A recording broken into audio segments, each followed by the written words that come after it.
इस बीजेपी की सरकार में जो काम हुए हैं और हम मुसलमानों को जो इस सरकार में फायदा मिला है, हमारा जो भी काम हुआ है, हमारे साथ जो भी फायदा का काम हुआ है, वो पीछे कभी किसी की सरकार में नहीं हुआ।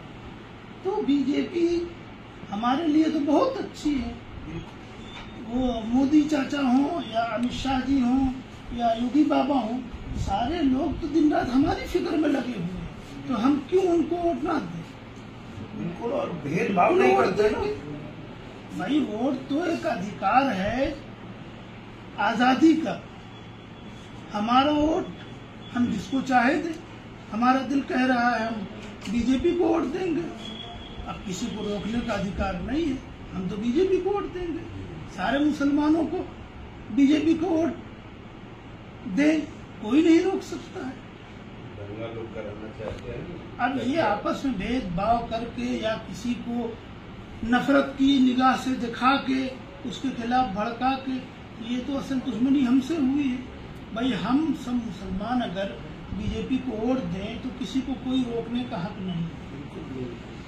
वो हमारा अधिकार, हम जिसको चाहे वो। और मैं जहाँ तक देख रहा हूँ, यहाँ भी आजमगढ़ में भी मैं 5 साल से रह रहा हूँ, ये जो आप बात कर रहे हैं ये सब लोग समझ रहे हैं और सब लोग ये कह भी रहे हैं। जैसे मैं अभी मुबारकपुर में एक दिन गया था और भी जगह पे जाता रहता हूँ, मिलते रहते हैं, तो लोग यही कह रहे हैं कि भैया सब कुछ तो मोदी जी ही दे रहे हैं हमको, बिल्कुल, तो हम उनको क्यों नहीं वोट करेंगे? तो सब लोग इसीलिए तैयार भी हैं।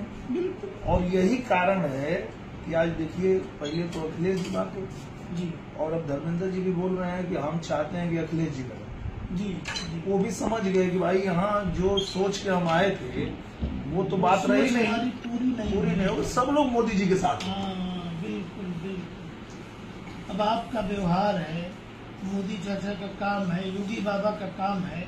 अब अगर हम उससे मुतासिर होकर उनको अपना समझ के उनको वोट करें तो बताइए, कोई हमको रोकने का अधिकार नहीं रखता है। हम जिसको चाहे वोट दें, ये हमारा अपना वोट है कि हम बीजेपी को वोट दें, खत्म बात। अब देखिए, यही है कार्यालय है जी, 5 साल से हम लोग यहाँ बैठते हैं।